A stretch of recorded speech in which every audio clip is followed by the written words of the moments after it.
Come, Exalted One. You must bear against the wind. The storm will hide our tracks, but it is a little further. Oh, here, ahead. You see there? There are tents. The tents are waiting for us, Exalted One. You must follow me. Please, take my hand.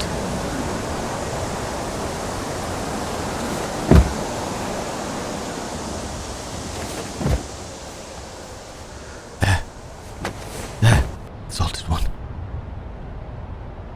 We have made it to the safety of the tents. Though the storm is fierce, it will cover our retreat. Excuse me, Exalted One. Our escape, not a retreat. No. I am thankful that you would trust me in this way. Oh, forgive me, Exalted One. I should not have held your hand. Please, forgive me. I am humbly your servant. I do not deserve to touch one as praised as you.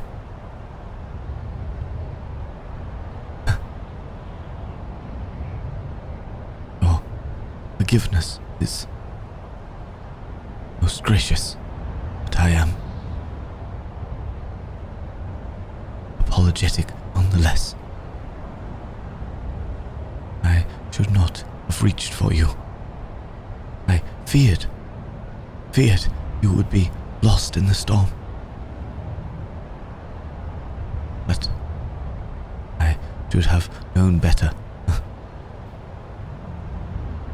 I am sure that when you were alive originally, the storms were likely much worse.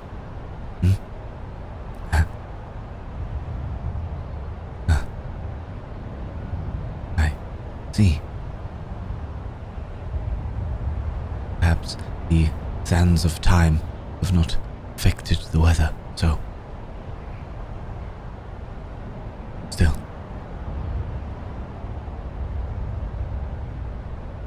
My fears overcame my position, my place. Please forgive me.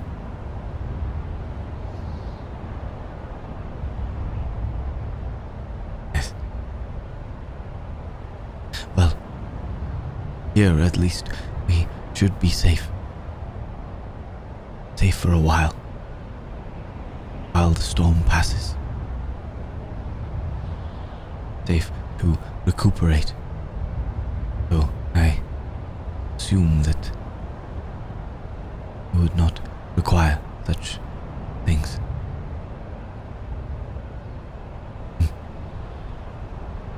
We mere mortals are more fragile, are more vulnerable to the effects of the weather and fatigue. Still, I am glad we found our companions, our comrades in arms. They are the followers that are loyal.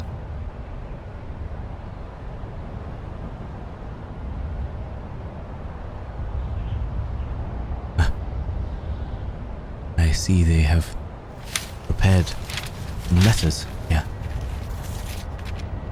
Correspondence from others who are faithful and loyal to you, Exalted One. Ah. Interesting. Are you able to read our language yet? No. see. Please allow me to translate for you then. Here is a letter from a good friend, one I know very well. We were childhood companions, and they have said here that there is apparently another canopic jar that had been found. It says that it was being hidden away. Why would they dare to hide away such an important artifact? Something that could lend itself to your rejuvenation. I do not understand. Did they seek to control you? To blackmail you, perhaps? Barter with it for some of your power? The workings of the minds of these traitors are an enigma to me. How could they dare withhold something so important, so fragile, for the sake of greed, selfishness? Forgive me. My passion overwhelms my decorum, my understanding of my position.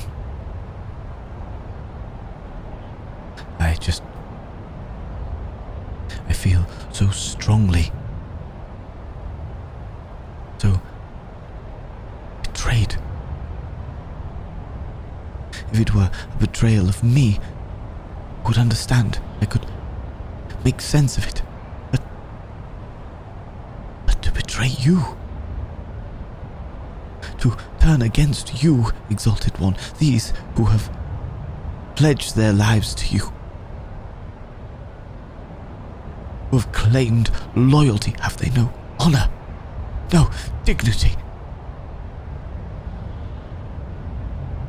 no understanding of worth?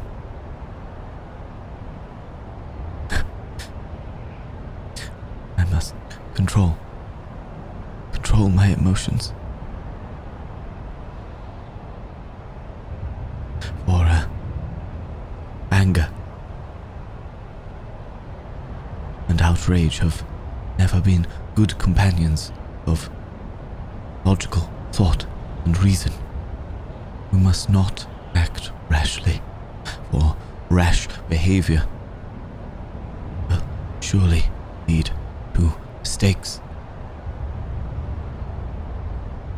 That they will feel the wrath of their betrayal. I have no idea how, but they will. I will make sure of it, Exalted One. For you and your honor stand above all else. We are here to serve you, not to place our own agendas, our own selfish thoughts above that.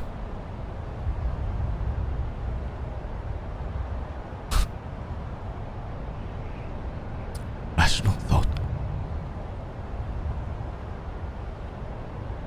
Rational thought. Yes. Still, it seems that the canopic jar is not far from here. It is hard to gauge whereabouts in the desert we are without seeing the stars that are obscured by the sands. But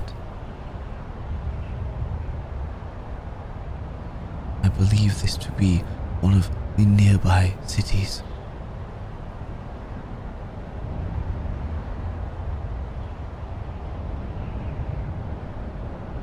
However, that is somewhat confusing for my childhood friend. Must have traveled there from their original posting.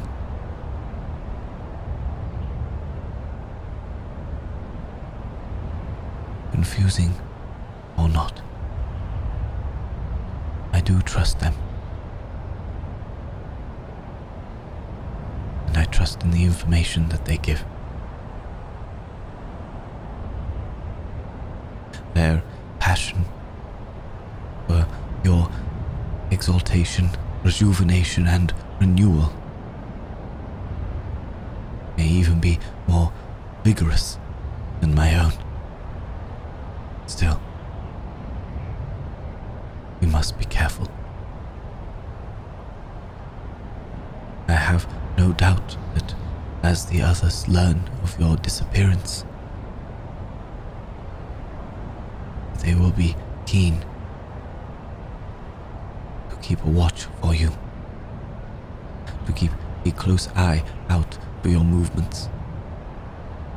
And as you are yet to pass amongst humankind,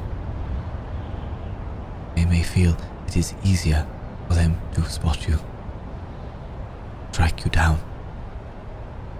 But I will not let that happen, Exalted One.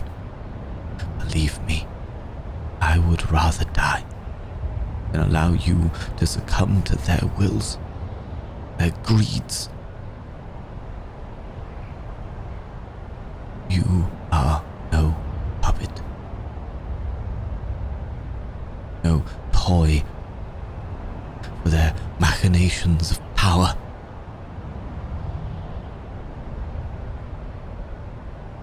However, if we were to get hold of the canopic jar, if we were to find this piece, that would lead more to your rejuvenation, more to your renewal, your rebirth.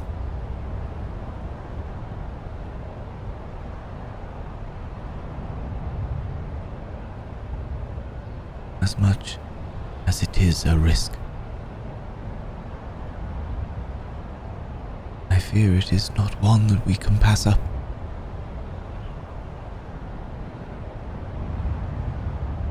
Not one that we can forego.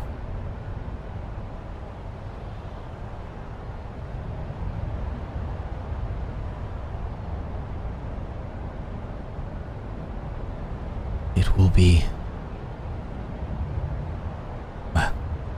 it's hard to say,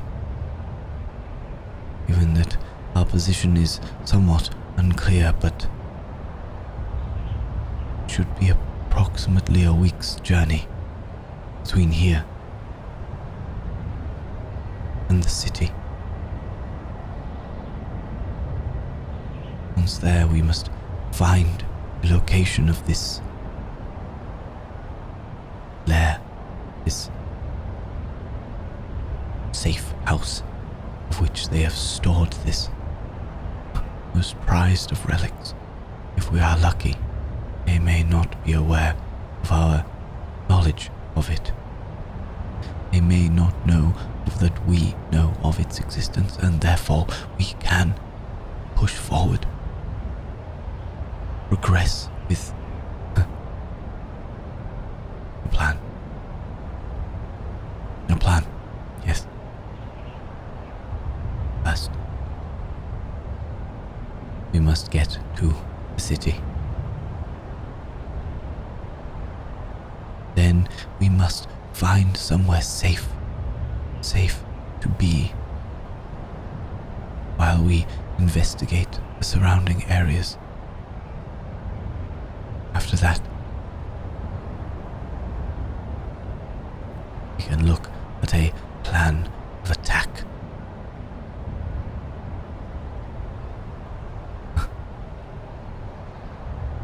I wish we had more time. And certainly more resources.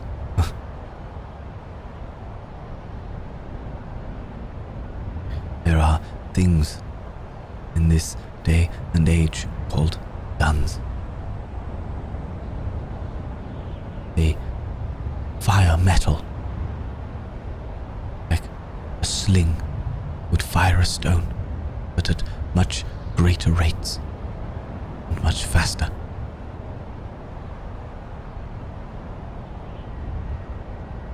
A devastating force.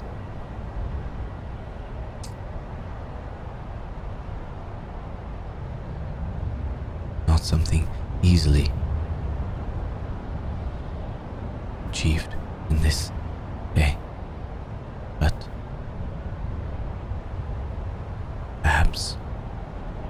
perhaps one of the more loyal cells would have this availability to us.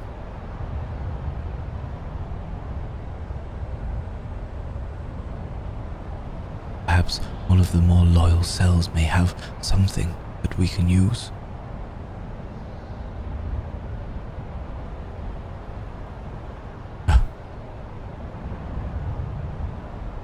Dreams and fancy, I fear. There is a point where I must trust my own words.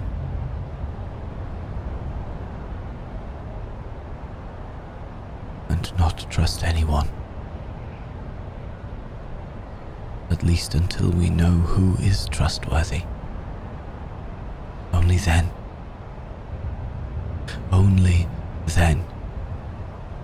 can we act.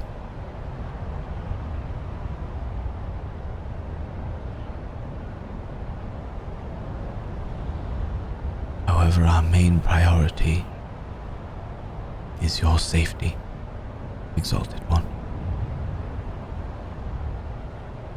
We must ensure that at all times.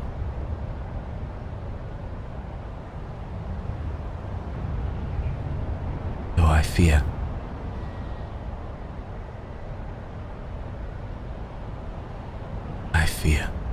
that with our numbers so few, I may be requesting your help in our missions. Know that I am begrudged to do so. I wish not to put you in harm's way.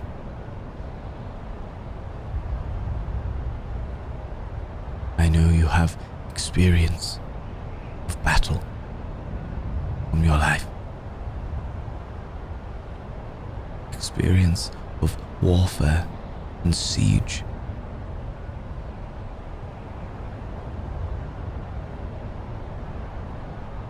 But if anything were to happen to you,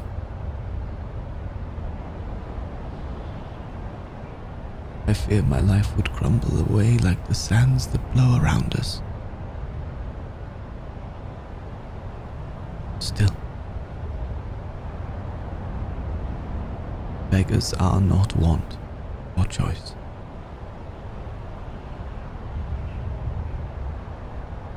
And need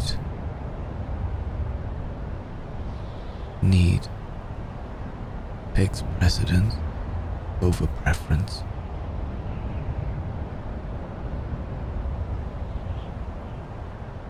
When the storm passes, we will make our way into the city. For now, we should rest.